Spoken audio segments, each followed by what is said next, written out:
welcome by my channel. If you're new here, my name's Jem. I'm 43, live in northwest England, and I'm here documenting my weight loss journey with Mounjaro. And if you're returning, welcome back.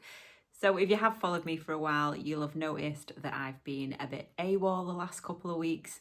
And this technically is an update for my week 44 and week 45 update because I haven't yet done them.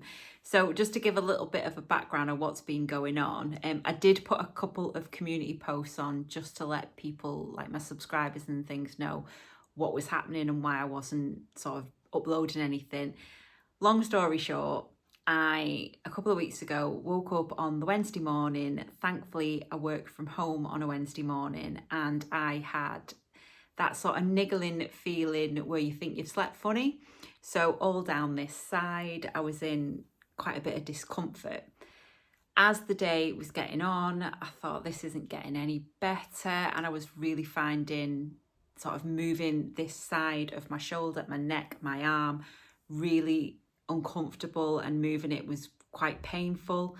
And then by the time I woke up on the Thursday morning, I was in a lot of pain and was finding it hard to even get out of bed.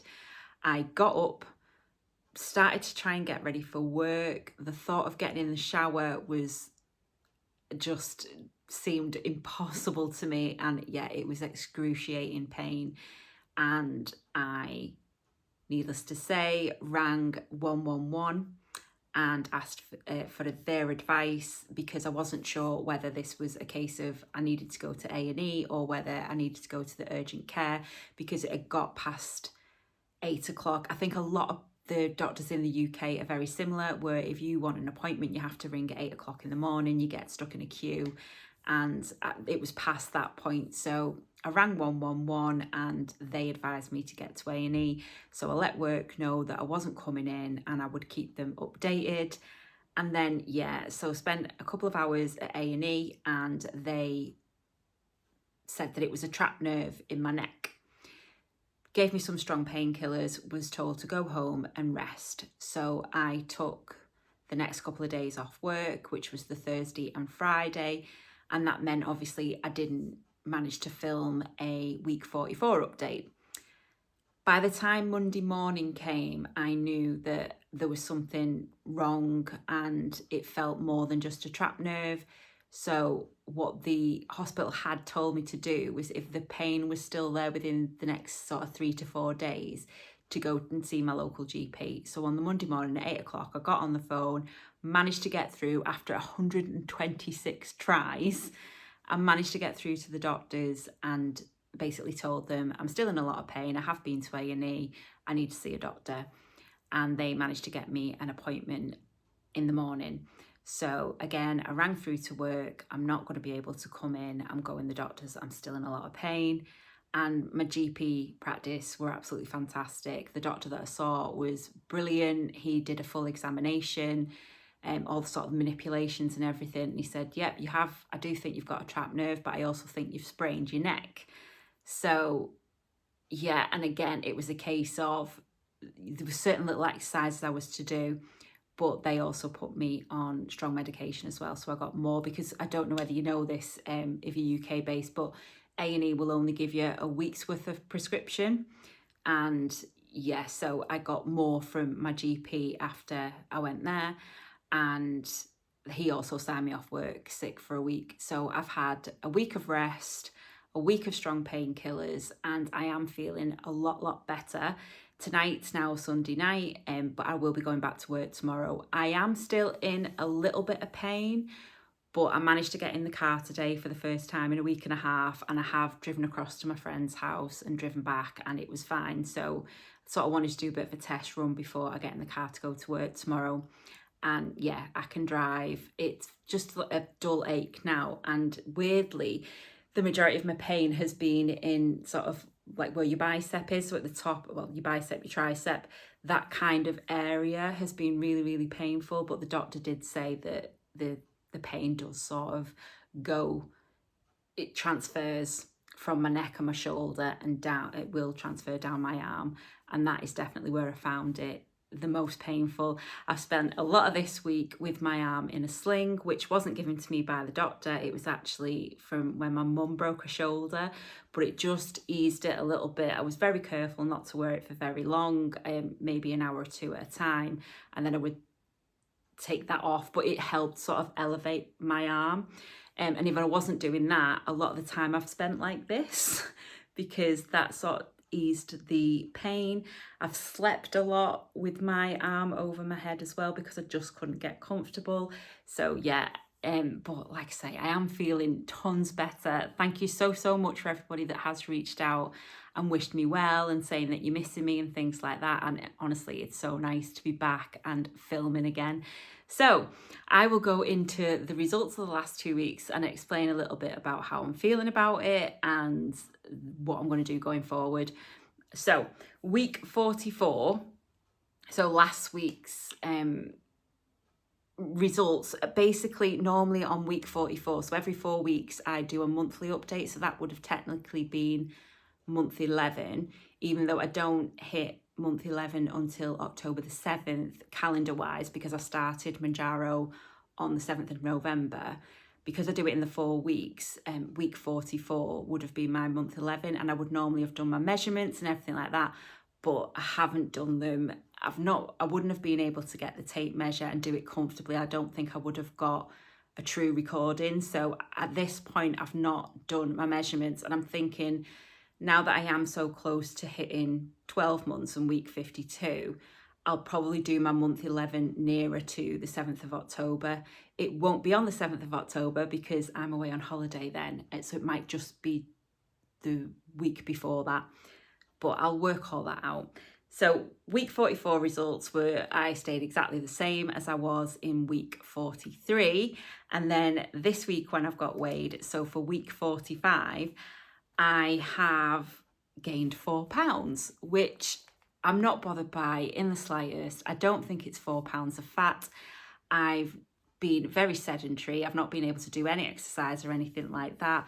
I've had, one of the things the doctor did say to me is where it's sprained, I am holding a lot of fluid there, and I've ate a lot of convenience style food. I've not really prepared proper meals. I've had takeaways. I've had a lot more carbs than I would normally have. Now, carbs aren't the enemy, but I do tend to eat a lower carb diet, especially because of my polycystic ovarian syndrome. So yeah, the 4 pounds to me, it's water retention, and I do feel like that'll be off within the next 2, 3, maybe 4 weeks. So I'm not too worried about that. I did call maintenance a few weeks ago at 9 stone 10, which is 136 pounds or 61.68 kilos. As of this week, I am 9 stone 13 pounds or 139 pounds or 63.04 kilos. So I did give myself a buffer of 4 pounds above my target and 4 pounds under my target before I sort of worry or want to look into it. And I'm still within that range, so I'm absolutely fine with that. I am just 3 pounds over where I called target. And yeah, so as it stands at the moment, my starting weight was 15 stone or 210 pounds or 95.25 kilos. So in total, on Mounjaro since the 7th of November 2024, I've lost 5 stone 1 pound or 71 pounds or 32.2 kilos. My BMI has gone from 36 and I am down to 23.9. So I'm still within the healthy range. And yeah, I'm happy with that. So I'm just the 3 pounds over, which equates to 1.36 kilos. And yeah, it's fine. I have my holiday coming up 2 weeks today, which I'm really excited about. If I don't shed any weight before then, I'm not too concerned. But I do think I will, because I think the water retention will come down. And the other thing that I've noticed is, and they did pre-warn me about this at the hospital and at my doctor's, because I'm on such a high dose of cocodamol, I probably get a bit of constipation, and I definitely have. So I don't think that's helped with the weight gain either. What I am concerned about, and what has bothered me a little bit, is, so I'm at this stage of the game, at this stage of my journey, I'm not really that concerned about with what the scales say. Like I say, obviously I'm keeping an eye on it because I want to make sure that I stay within that healthy range and where I'm comfortable. But I am more concerned now about body recomposition, and along with body recomposition obviously goes exercise, and I've not been able to do any. So that's been gutting. I've not been able to get to the gym or anything like that, which seems like a waste of money as well, the last couple of weeks. But I'm hoping that in the next couple of weeks I will feel a lot better and I can have a bit more movement and I can get down to the gym, and I can also start doing a bit more exercise at home as well. So yeah, it's a bit gutting because that is my main aim now, is the body recomposition side of this journey, and I've not been able to do it. But other than that, the dosing's going fine. So I did drop quite quickly, and which I've had a couple of questions about, so I'll try and explain that a little bit. So I was on, the highest dose I got to was 12.5. I then did a week, I dropped down to a week at 10 milligram, and then I dropped down to 7.5 milligram. And then after a week, I dropped down to the 5 milligram, which seems pretty quick, but I was having stronger side effects, as in suppression, and things like that. So I wasn't too bothered about moving down too quickly. I wanted to get down to a dose that I was happy with. And so I think it's been about 2 or 3 weeks now I've been on 5 milligrams, and I'm happy with it. I'm definitely having food cravings. I can definitely eat more food than I was, but that's the whole point of me moving down in dose, because I want to be able to come off the medication, or at least try and come off the medication. So it's all about battling it with these lower doses to then come off it, so that I'm battling it alone. And yeah, I'm happy with the 5 milligram. I definitely still have some suppression. I definitely still have less food noise. So I'm quite happy to stay on 5 milligram for as long as I feel comfortable, which will definitely be past the point of me going on holiday and coming back. I'll probably get back from holiday, maybe do another 2, 3, even 4 weeks on the 5 milligram, and then I'll drop down to the 2.5 and then stay on that for as long as I feel necessary before trying to come off the medication completely. But as far as the titrating down, it's just what I felt comfortable with. I'm not saying anybody or everybody should do the same. You do you, I'm doing me. I'm literally here just to document my journey. I'm not here to dish out advice. It is just me telling you what I've done, and that's how I felt comfortable in doing it. But yeah, happy with the 5 milligram, and that's what I'm sticking with. So I am hoping to get another couple of videos out this week. One will be talking about the maintenance side of it and how I'm going to tackle maintenance, and hopefully how I'm going to tackle sort of the body recomposition and things like that, and how I view it.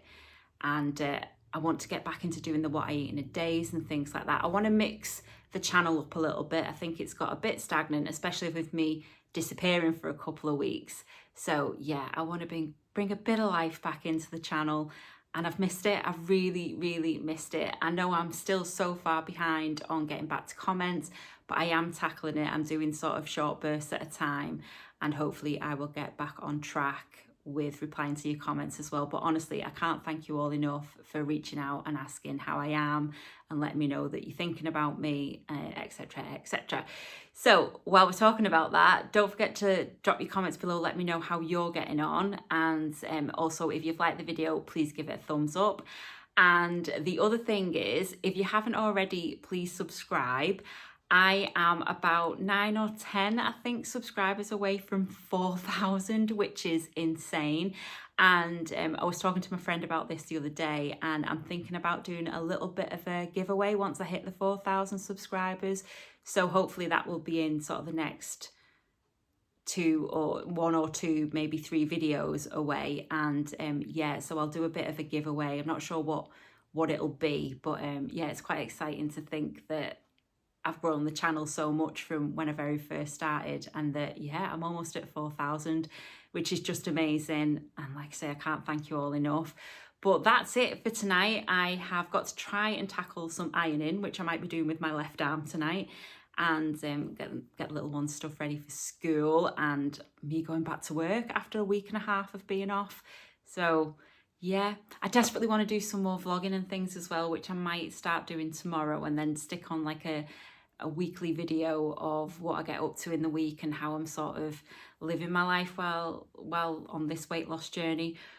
But yeah, we shall see. I will see you in the next one, guys. Don't know when it'll be, but hopefully Tuesday night, I'm thinking. And I want to, like I say, want to do a little video on maintenance.